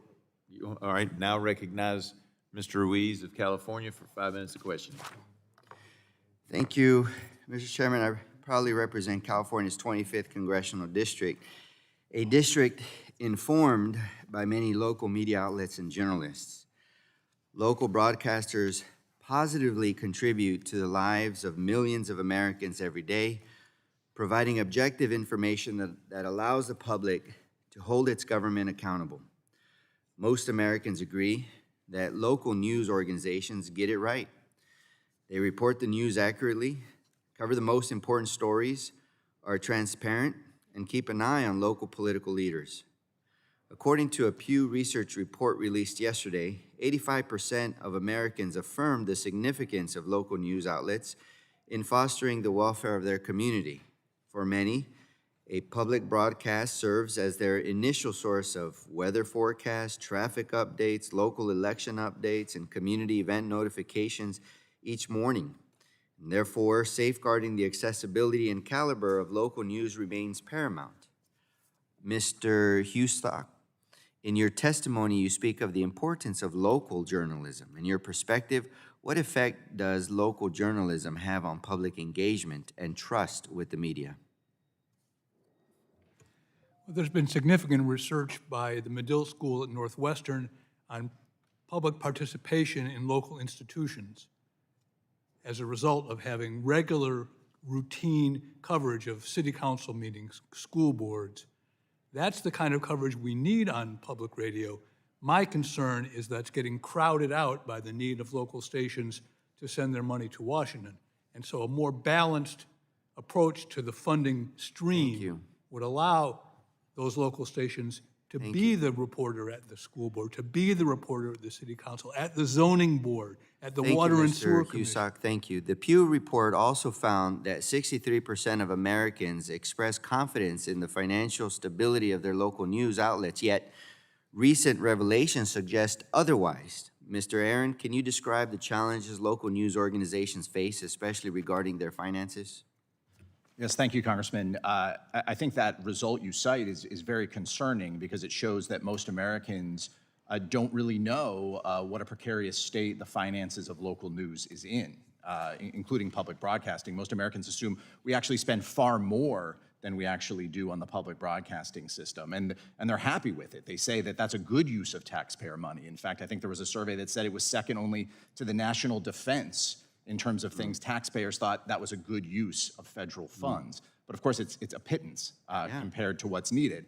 And with the decline of commercial media, the real struggle, local commercial media, many of the national guys are doing okay, but when it comes to your local newspaper, your local radio station, people really committed to the community, there is a deep, deep financial struggle, and one that suggests we have to look for new solutions because we need those local reporters on the ground doing their jobs, and that's going to require of federal policy changes and Congress's attention to make sure that the local communities can actually get the news they need to be active participants in this democracy. Financial hardships make local news organizations vulnerable to bad actors and big media conglomerates. A study by political scientists at Emory University in 2019 revealed that the acquisition of local stations and the advancement of partisan agendas exacerbates the deterioration of local journalism and fosters the spread of biased national news coverage. Mr. Aaron, how does the consolidation of local stations by large conglomerates affect those who depend on public broadcasting, whether through radio, television, or broadband, for their news? I think the problem of runaway consolidation, first of all, has decimated newsrooms. It's cost a lot of jobs. As corporate consolidation happens and things become concentrated, they've gotten rid of a lot of reporters, whether that's newspapers or broadcasters. Furthermore, because the Federal Communications Commission has given up its responsibility to ensure greater diversity of ownership in local broadcasting, we've allowed a few dominant companies like Fox, like Sinclair, like Nexstar, to own hundreds of stations across the country, and most importantly, multiple stations within the same market. So instead of having a conservative station and another station and another station, you have one set of stations all owned by the same company, the same bosses. I know my colleagues don't raise concern when Sinclair is buying up all the local stations and their conservative organization. The threat to local news is not remedied by an arbitrary political purity test, like my colleagues across the aisle implied in their letter to NPR CEO Catherine Mayer. We cannot allow the trust in our local broadcasters to be eroded by bad faith investigations or the predatory actions of big corporations. Let us instead support community journalism and rebuild the public's faith in the news. I thank our local broadcasters, including those in my district, for the hard and important work they do to educate and inform our constituents. I yield back. Gentleman yields back. I now recognize Ms. Lesko for her 5 minutes of questioning. Thank you very much, Mr. Chair, and thank you all for being here to testify today. I appreciate all of your work. You know, I'm a supporter of local news. I think it's valuable, and I think we need it. I think there's a hunger in our society for just plain, unbiased news. You know, I talk to people all the time, and they're like, I've turned off the TV. I don't even watch that anymore. It just irritates me, you know? And people are just fed up. Their blood pressure is too high. And I even look around, I'm like, what is the truth? What is the truth? It's just all opinions. And so I want that. But if my taxpayer dollars and my constituents' taxpayer dollars are paying for NPR, then it should be unbiased. That's the point. And when my Democratic colleagues are passionate and say, well, Fox News is biased, well, guess what? CNN and MSN is biased too, but the point is they're not publicly funded. That's the reason we're here. We're here because we're talking about taxpayer dollars, and when my Democratic colleagues say this is a waste of time, we shouldn't be talking about this, yes, we should. We're funding this. Yeah, it's only $5 million direct funds to NPR, but as was pointed out, all of the member stations have to pay in, and guess where those member stations get the money from? Well, they get it from taxpayer dollars through the Corporation for Public Broadcasting, right? And so don't tell me it's just $5 million. It's a heck of a lot more taxpayer dollars than that. And so my first question is for Mr. Graham. Mr. Graham, what accountability measures should be implemented to ensure NPR provides impartial coverage and serves a broader audience? Yeah, I mean, I think this has been the whole problem, as the chairman was saying, that the legislature doesn't want to sit there and listen to it. I think that a more regular hearing process would be important. It would be good for Catherine Maher to actually have to come up here and say, please explain to us why you decided the Hunter Biden laptop wasn't a story. You know, the executive that decided this, that it was a pure distraction, is now the editor of USA Today. He got promoted for that kind of news judgment. I'm not sure, other than some oversight hearings, I'm sure we don't want to have members of Congress do what we do and sit here and count minutes and seconds. But anybody who tries to do that is going to see, for example, yes, they're not covering Republican hearings. NPR doesn't want to cover Republican hearings, but they're going to give 45 hours to the January 6th committee where the Republicans weren't even allowed to select their own members. It's not hard to figure out. Is NPR biased? Listen to it for an hour. It's not difficult to figure out. It's not rocket science. Just this morning, they were talking about the white bonus, that white people benefit from systemic racism, and we're all have white privilege. There's a lot of white people in America who are like, I don't really like this story, and guess what? I don't get to speak. A lot of these things, there's nobody in there to say, well, now for somebody who doesn't believe there's a defense of looting, now you get 2 minutes. Yeah. That's a problem. I think oversight hearings may be just the thing to do, but you can see from the CEO not showing up, she's not ready to handle this. She doesn't take it seriously, I know she just started, but she was hired because of all these crazy tweets, right? Yeah. They didn't disqualify her. They basically qualified her when she said, well, I see why people would riot and loot. Well, thank you for your comments. And you can see from the hemorrhaging of people that are in the middle or conservative listening to NPR that it's gotten so left-leaning and so biased that the people have given up listening to them. And that's sad. It's a sad state of affairs. And I want to help try to correct it because I do want local news. I just want the news, okay? I don't want to hear somebody's opinion.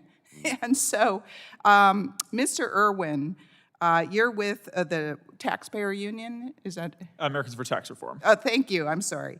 How can taxpayer funding be used as a leverage point to encourage NPR to diversify its political viewpoints? I mean, that's kind of the gist of this hearing, isn't it? Sure. I know we're over time, but quickly, there's been a lot of talk about the intimidation of journalists and that this hearing is the intimidation of NPR journalists.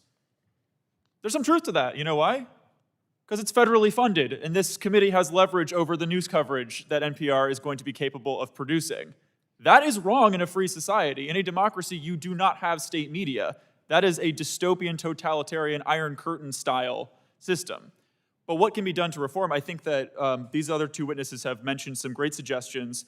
The decentralization is going to be a great one. The focus on local news, regular hearings, more regular oversight. The last time in 1999 when this committee did have a hearing with NPR, by the way, it was over a scandal where local affiliates were sharing donor lists with Democratic Party operatives. So, I think that to call it a propaganda arm for the Democratic Party, it falls a little bit short. It's more of a money laundering operation for in-kind contributions to Democratic campaigns well beyond federal election regulation limits.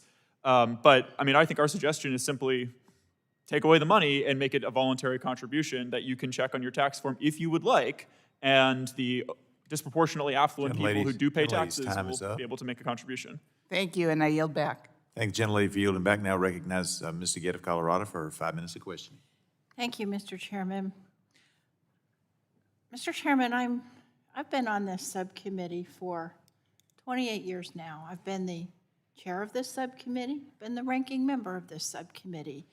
I consider the House Oversight and Investigation Subcommittee to be the preeminent investigatory committee in the House, which is why I am so deeply disappointed in this one-off partisan political hearing, which was thrown together at the last minute and put together. We could have a real investigation into issues about media independence, about what the role of the federal government is, but instead, we're having this hearing.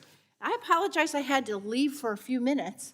The reason I had to leave for a few minutes is I went to a press conference just now at which there was one reporter from Colorado.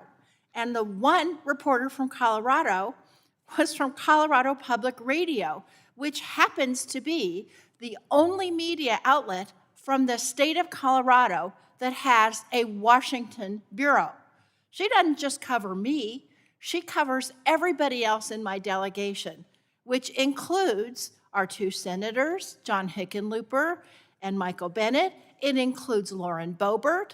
It includes Doug Lamborn and all the Democrats. She covers all of us, and there's nobody else who does it. So I want to say shame on this committee for doing this. Apparently, in my absence, but also when I was here, this majority staff, or the majority members, keep attacking the NPR CEO, Catherine Marr, because she's not here. They gave her 1 week notice. She's a brand new CEO, and today is her board meeting, her first board meeting as CEO. And you want to haul her in here so that you can rake her over the coals for your partisan issues. Shame on this committee. I'm beside myself. I think it's outrageous. Also, in listening to the testimony of the first three of the witnesses on this committee, you would think that NPR is a urban-only, liberal, democratic organ. That is so far from the truth.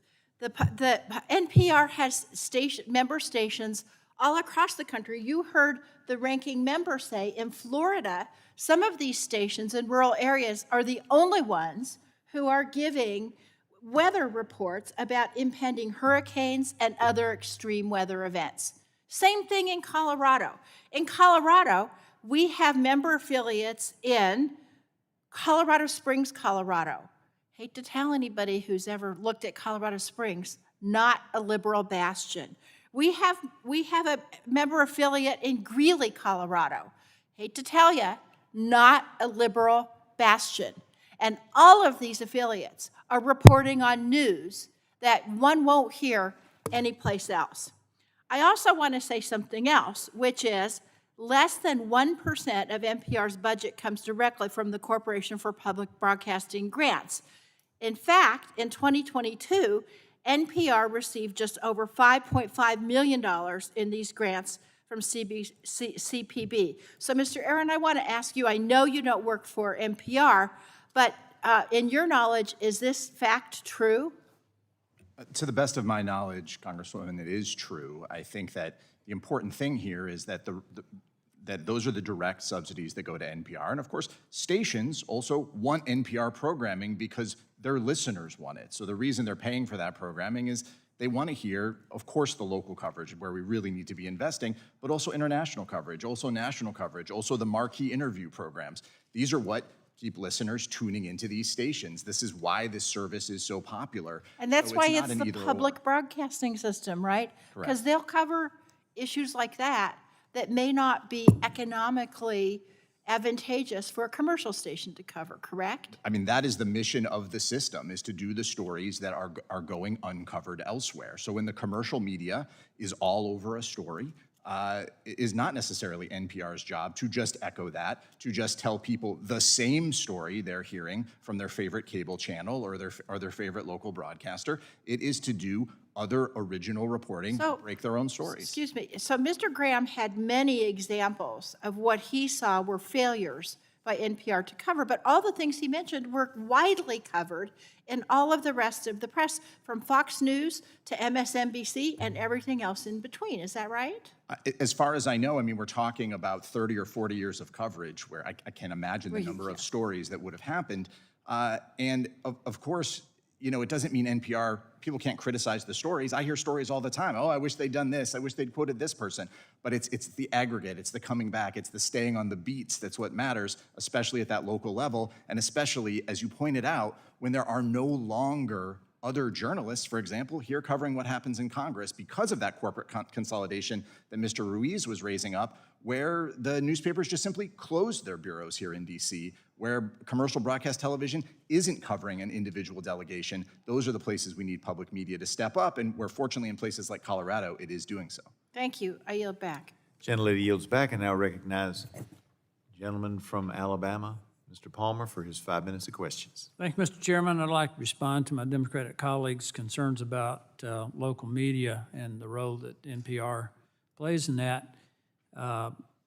there was an article that pointed out that traditional outlets like the New York Times have moved so far to the left that they and other national outlets have lost the trust of most Americans, who now place more trust in state and local media.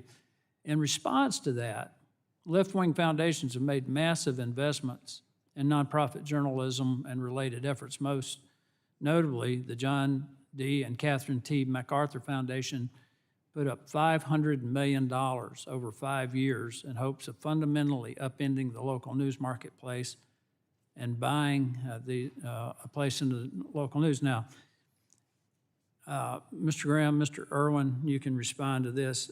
I think it's pretty evident that content is driven by your revenue sources. Would you agree with that, yes or no?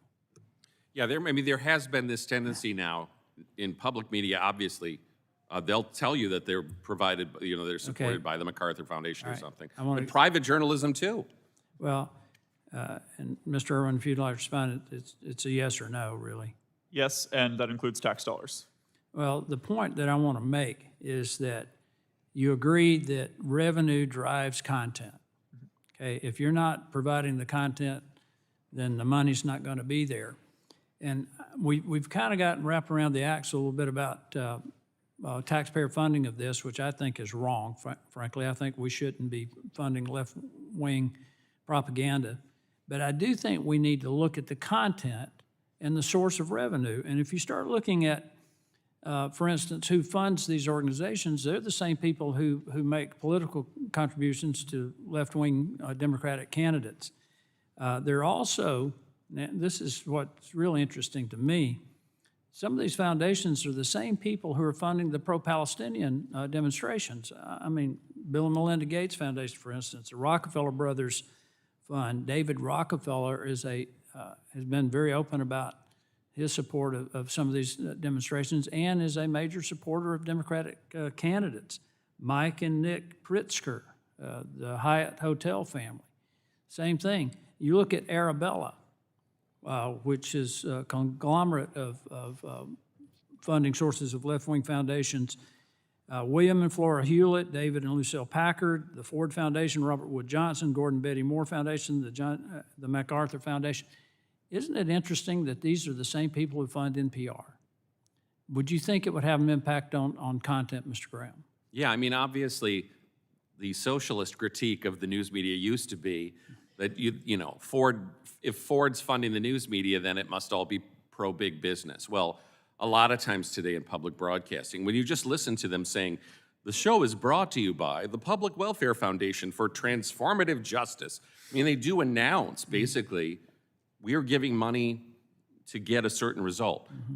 Back under the Obama years, NPR actually took money from a charity called the Plowshares Fund, explicitly to report on the Iran arms, the Iranian arms thing. But they were supporters of giving Iran arms. These are the same foundations that are funding the radical climate agenda that has caused food prices to skyrocket, household energy costs to skyrocket. They're the same people who advocate open borders. They're the same radical left funding anarchist groups. They're the same individuals behind the foundations who fund Democratic candidates who then advocate for more left-wing radical policies that have created the border crisis, made food unaffordable, and have made our communities less safe. And so my point, gentlemen and my colleagues, is that what we're really talking about here is a major network funding a propaganda machine that supports left-wing policies, that completely ignores conservative points of view, that the same people who are funding this propaganda machine is also funding liberal Democratic candidates, and they're the same people funding these protesters and these anarchist groups. Gentlemen, you're welcome to respond. Mr. Graham, Mr. Irwin. I would just add that Catherine Marr comes from this world. She was previously the head of the Wikimedia Foundation. She is on the board of Signal, and she's explicitly said the First Amendment is a problem. I know her tweets have become somewhat famous, but she's one of their operatives, and absolutely, taking over NPR is part of their desire to drive what everyone's able to think and what narratives are allowed in our society. I just think you have to look at the 990s and look at who's funding this to really understand what's going on here. Mr. Chairman, thank you for the opportunity to have this. I think this hearing was justified, and we should have had it a long time ago. And I agree with my Democratic colleagues. I'd be happy to have another hearing and bring the CEO of NPR in here to answer some of these questions. So And I I'll go hope we back. will at a time that's more convenient. The gentleman yields back now. Recognize the gentleman from New York, Mr. Tonko, for 5 minutes of questioning. Thank you, Mr. Chair. Before I get into my comments and questions, let me just acknowledge that I understand that that Ms. Mayer has submitted, the CEO of NPR has submitted formal testimony to the subcommittee, and that she is working actively to determine a date by which to appear for the subcommittee. So just want to state that for the record. NPR is a trusted daily news source for millions of Americans, and its affiliate stations are pillars of their local communities, particularly in rural areas like many of those in New York's 20th Congressional District. For many small markets, the local NPR affiliate station might be the last remaining local news source and only reliable source of information during extreme weather or other emergencies. Unfortunately, my Republican colleagues seem to disagree, which is why they're wasting time with the hearing attacking NPR. While the majority pretends to care about public media and say they simply want to protect it from bias, they ignore the very real threat to independent public journalism posed by some of their most ardent supporters. Project 2025 is a framework drafted by conservative activists meant to serve as a policy roadmap for a future Republican administration. Alongside schemes to use federal agencies to settle political vendettas are plans to punish public broadcasters for unfavorable reporting, harkening back decades to similar efforts by President Nixon to purge public broadcasters of critical commentary and make them beholden to White House policy directives. I have provided staff with a document for inclusion in the record of a New York Times article detailing the Nixon administration's concerted effort to control public broadcasters for political gain, and ask that that this article be submitted into the record. We will take a look at it and take that up at the end of the hearing. Republicans' lack of real evidence to back up their claims pointed to NPR listeners' reported political leanings in surveys and changes in overall listenership, underscores the weak and brazenly partisan nature of their complaints. Republican presidents and members of Congress have spent decades telling voters not to trust mainstream media outlets like NPR and have been trying to undermine public broadcasting ever since the Public Broadcasting Act became law more than 50 years ago. If the news doesn't support their worldview, they call it biased. So, Mr. Aaron, I have a question for you. What has happened to democracies in other countries when a political party tries to discredit media organizations with which they disagree? Thank you for the question, Mr. Tonko. I think it's very dangerous. Obviously, attacking the media is one of the first things that precedes larger attacks on functioning democracies and, the rise of authoritarianism. We know that has happened in other countries. We know that when we look at measures of healthy democracies, it's positively correlated with investment in public media systems. The democracies that are providing for their citizens, that have high citizen involvement in the governing process, things like that, relates to, do they fund public media system? And that is unfortunately a list where this country currently is an outlier among major leading democracies, all of which have recognized the importance of investing in public media in order to help keep citizens informed of what's happening where they live.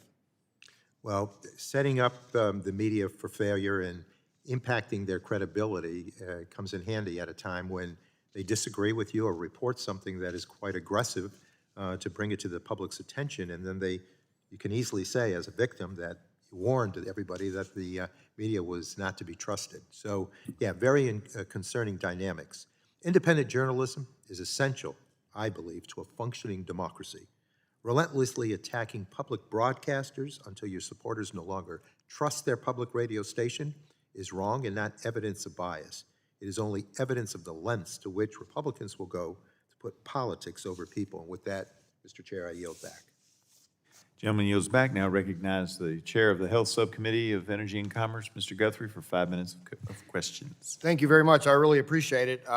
You know, the difference in some of the media outlets that people are discussing today and public radio is federal funding. So I mean, there's a distinct difference in those two. And I don't agree with stuff that comes off on some networks on television, but we're not here today talking about that because we don't federally fund them. That's people's decision.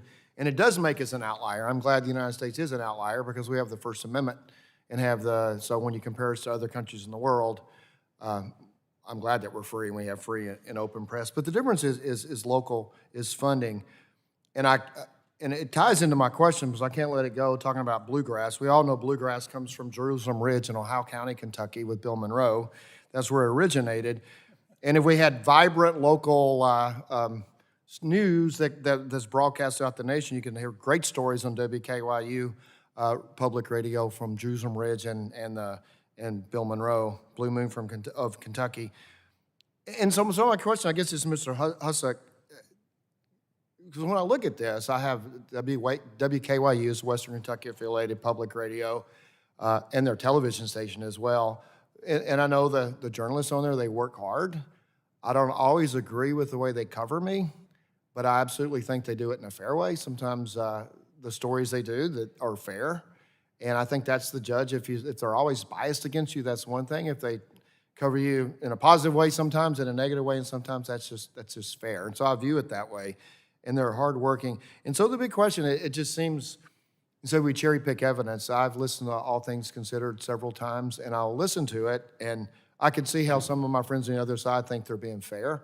But I can tell you just the way that I know the inside of how a bill passed or a bill's moving or legislation or an issue, and I know they're not presenting the information in a way that's even unbiased, not even favorable. They slant it in a way that they want their audience to hear it. And I could see why people, their demographic of who listens to them, because that's what they want to hear. So, Mr. Husock, how does what's going on at the national level affect these local affiliates who have good journalists that work hard? And how are they being, the bias at the national level seems to be affecting people at the local level? Well, thank you for that question. I don't want to get involved in the bluegrass discussion between Kentucky and Southwest. You need to turn your mic on. Sorry. I'm going to avoid the bluegrass discussion between Kentucky and Southwest Virginia. Well, there's not a discussion, it's fact. But they have good music. If you give Bill Monroe credit, it's fact. But you can't argue with the Stanleys either. What's been happening at the local level at NPR stations is very interesting. More and more of them are understanding that the market failure that motivated President Johnson to start the public broadcasting system in the first place is affecting their localities. And more of them are specializing in local news. WNYC in New York is one of the largest news providers in New York City. And it's all over the country, Chicago, Boston. But these stations are also having to lay off because their revenues are down because they have to send so much of their money to Washington. So the effect is to make it more difficult for them to provide what the market is failing to provide. What the economists call market failure. When does government get involved? When there's a market failure. We are seeing a market failure in local journalism, and that can be a better role for local public radio, but not if they can't keep the money that we're sending to the CPB. So, I guess you kind of answered my next question. So how would it improve the current audience? What do you think would happen to the current audience if we decentralized it? What would happen to? The current audience. What would change in the current audience? Currently, you say it's higher income progressives that listen to public radio. How would you perceive the market or the audience changing for public radio if we followed your system of the decentralization? Yeah, a very important point to keep in mind about local public radio stations. They're only getting about 8% of their funding from the CPB.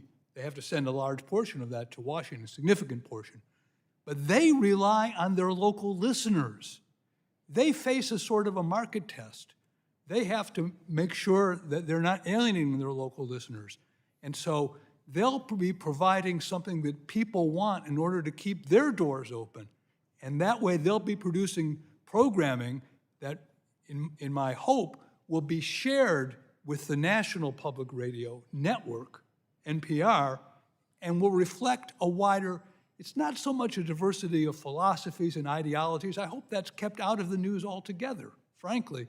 But it would be windows into what's going on across America in a variety of ways. And that way we would hear different voices. And I think it would provide a better rationale for National Public Radio. Thank you. My time's expired now. Yield back. Gentleman yields back. Now recognize the gentleman from California, Mr. Peters, for his 5 minutes of questioning.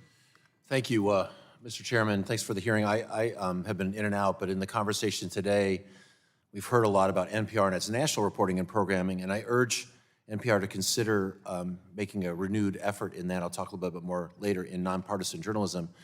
But there's a crucial mission of local reporting executed by NPR member stations across the country. 5 NPR affiliate stations serve listeners in my district. And I want to thank the hardworking journalists at the stations in my district and the stations across the country for bringing the news directly to the people. These local reporters and stations are critical in meeting residents where they are with local news tailored to community interests. And I think other people have mentioned, Ms. Castor in particular, the difficulty with local newspapers. According to AP, the decline of local news in the U.S. is speeding up to the point where our country has lost 1/3 of its newspapers and 2/3 of its newspaper journalists since 2005. I'm seeing this trend reflected at home in San Diego. In 2018, the same an investment firm bought both the LA Times and the San Diego Union Tribune, but by 2023, sold off the Union Tribune and to a company whose orientation was to make huge cuts. I think they're still doing great work there, but they're just not resourced for it. And I think that's one of the reasons why I support the investment of the federal government in local news through the PBS. And I think, Mr. Husock, I've heard the local stations complain about having to pony up to the national too, so I understand what you're saying. But let me just say,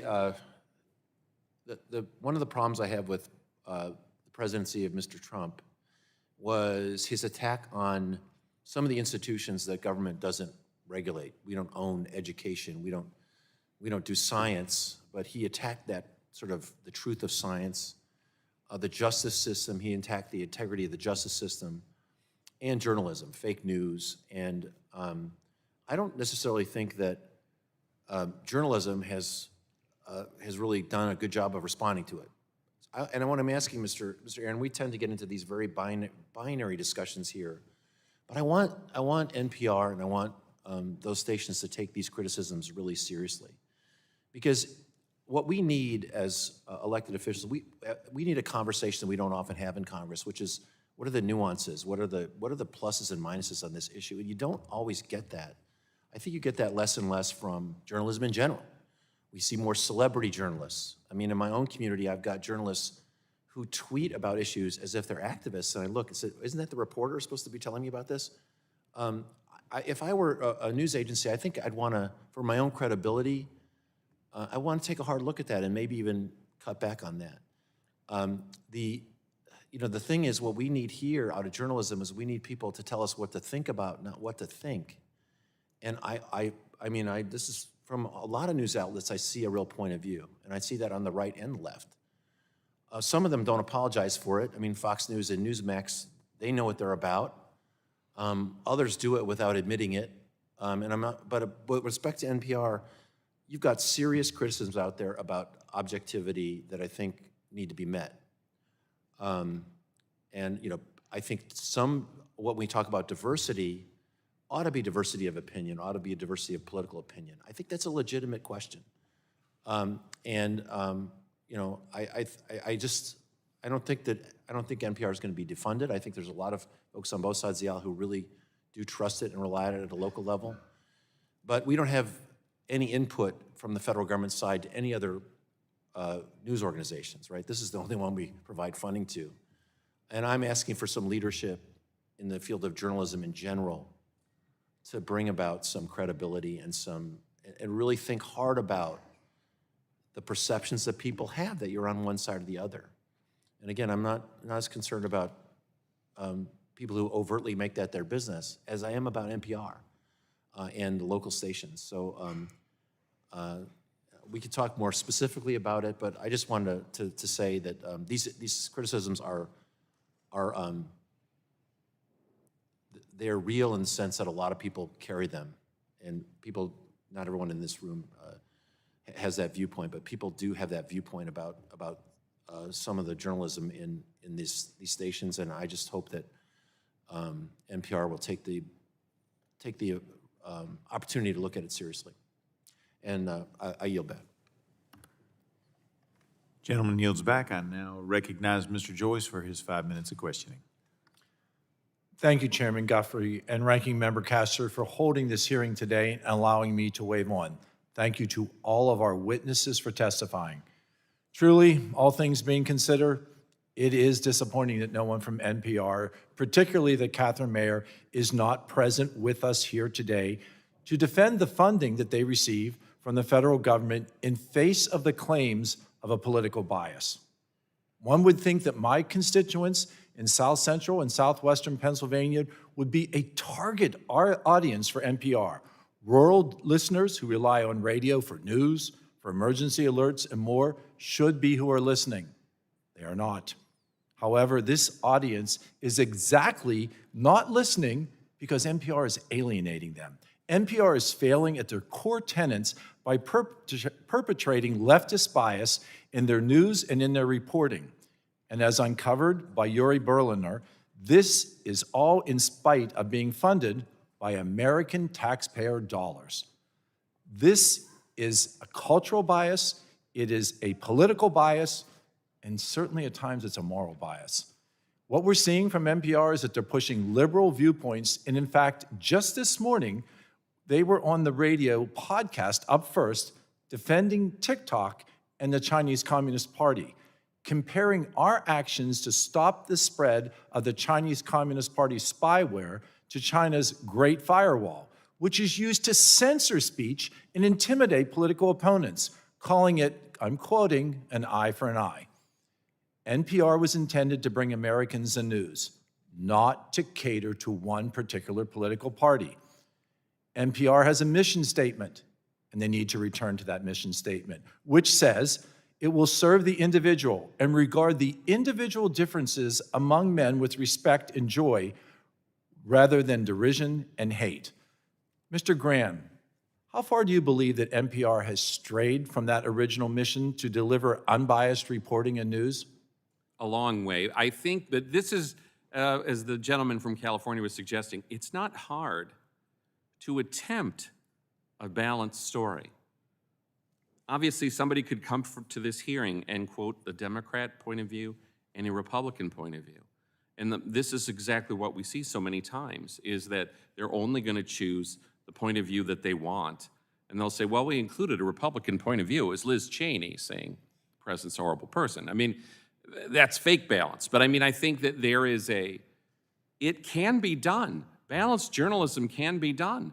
Factual journalism without a lot of opinion can be done. Are you aware of any internal checks and balances, that balance that you talk about, that NPR has in place to ensure that there is fair reporting? I don't think there's any evidence of internal. They talk about how they have robust conversations about journalism inside. Obviously, Mr. Berliner was trying to provide that robust conversation. The point that he was making in his article was nobody was really changing anything. They would listen to him politely. Nothing changes. I can certainly say from listening to it, they're not attempting fairness and balance. They're not even close. We would acknowledge it if there was some attempt.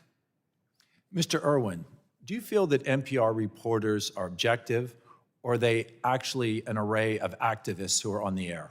They're definitely closer to an array of activists on the air. I don't want to paint all of them with the same brush because there are certainly people there who work really hard, and many of them are sincere and really think they're presenting objective information, but they come from a skewed perspective. I mean, they come from the type of people who listen to NPR. It's affluent progressives who tend to be in major urban centers. And I want to quickly note that there's been some conflating of the national and local affiliates in this hearing today. There's been a lot of talk about local news and the dependence of rural areas, like you mentioned as well. But as you've made clear, what we are talking about is the national public radio, not local public radio. And the people who staff that do not represent rural areas. They do not represent Mrs. DeJett's district, for example. So in short, yes. Mr. Irwin, what specific steps should we in Congress take to make sure that NPR is more accountable to the taxpayer? I think that our policy suggestion of making it a voluntary contribution you can make in your tax form, like for the Federal Elections Fund, will allow people who like NPR to contribute, and people who don't like NPR won't be forced to. And then NPR can take that, and like every other media outlet, they can cater to the audience that wants to support them, which will probably mean they'll continue to cater to they already cater to, but they won't receive taxpayer money for it. The alternative is something I wouldn't want to suggest, which is that Congress has to actively police the balance. And editorial independence is rightfully prized by NPR. If they're going to enjoy it, they shouldn't be funded by taxpayers. I agree that editorial independence is a part of our Constitution, but when it is being funded to a biased organization like NPR, American taxpayers must stop paying for it. Thank you, Mr. Chairman, again for allowing me to wave on. My time has expired. I yield back. The gentleman yields back. We have what appear to be one more member who would like to ask questions. Do you need a minute to get your info? Okay, we'll figure it out. We'll give you a second or two. We appreciate the witnesses being here today, and I believe this is our last member to ask questions, and then we'll close out. We do appreciate you all being here, and give him just another second. This is what happens when we have multiple committees and multiple subcommittees going at the same time. Sometimes people are racing from one to another, and he knew he only had about 20 or 30 seconds to get here, and he raced through the door just in the nick of time. All right, that being said, I now recognize the gentleman from Texas, Mr. Crenshaw, for 5 minutes of questioning. Thank you, Mr. Chairman. Thank you for letting me catch my breath a little bit. Thank you all for being here. I'm disappointed that the new CEO is not here. It shows a severe lack of courage not showing up to this committee and answering some simple questions about political bias for what is an extremely important organization, a taxpayer-funded organization that prides itself supposedly on unbiased news reporting, but that's just not what we've seen from NPR in recent years, and I'm happy to let our witnesses comment on that here in a second, but it's been observed pretty accurately that NPR has been used as a tool to protect Hunter Biden, refusing to publish stories about Mr. Biden and his laptop. NPR's managing editor even claimed that it wasn't a real story, but simply a distraction. If that wasn't enough, they pushed pro-Chinese Communist Party propaganda onto their listeners, going so far as to celebrate the 70th anniversary of the communist takeover of China, sending one of their own reporters to Beijing to praise the CCP, I guess to get in their good favor. I don't know what their excuse would be for that. And all while taking taxpayer dollars. And so there's obviously a need for improvement in the culture and acknowledgement that there is bias in this newsroom, and yet the new CEO that was just hired has dreams of sampling baklava with Kamala Harris and called former President Trump a deranged, racist sociopath. So that's not unbiased. Catherine Mayer informed us she would not be testifying today. I guess you'd want to answer these questions. So, Mr. Graham, if I may start with you, you've collected a pretty impressive assortment of NPR's failures and failures to have unbiased reporting. Give us your thoughts on that, and is Ms. Mayer a good fit to change course? Oh, I don't think there's any intention to change course. I think that's why she was selected. It would be interesting to hear her try to explain what it is that they're trying to do. Because when we listen to this radio network on a regular basis, it's quite clear. You can understand why the Democrats don't want to have a hearing about this. It works very, very well for them, right? You can understand why the gentleman from Free Press has to say he's not here to represent public broadcasting, but they are very closely affiliated and fight for the funding together. Obviously Democrats like the system exactly as it is right now. Yeah. And so the very least we can do is, yes, have the CEO in and try to explain who in there is doing anything to suggest maybe we should have a more balanced set of interviews. Yeah. Right? Let's have a more balanced set of journalists. You won't see anybody from Fox News on NPR. No. And you would think that's what the whole point. If you're going to do unbiased media, then it has to be unbiased. Biased media is okay. Just admit it, though. MSNBC does not try to claim that it's unbiased. I don't even think Fox tries to claim it's unbiased anymore. It's just not, right? We've had biased media in this country since our founding. But if you're going to be a taxpayer-funded media company, you actually have to adhere to the principles of unbiased news broadcasting, or say the quiet part out loud. And maybe that's the benefit of the new CEO. She has said the quiet part out loud pretty clearly, and so there can be no question about what direction NPR is headed, and it can be simply written off. And maybe we should look at ways to defund it. How would we, in Congress, perhaps some suggestions on how we would change course in NPR? Anybody want to take that via funding mechanisms? Yeah, so our suggestion is that a box be added to the tax return for individuals to check, like for the federal elections fund, that makes it a voluntary contribution. That would still be a huge favor to NPR because you'd be giving them free fundraising appeals, but you would not be forcing working and middle-class taxpayers to fund programming that caters to affluent elite types. And I just also wanted to mention, Congressman, that my sister and her family moved to your district last year, and I think they're watching us today, so. Very lucky, very lucky. It's great. Hope they didn't flood. We had a lot of rain this weekend that we're working on. So anyway, appreciate y'all being here. I look forward to hopefully engaging with the new CEO of NPR. And thank you, Mr. Chairman, for bringing this topic to light. It's an important one. People have to know what's real and what isn't, what's opinion and what is news.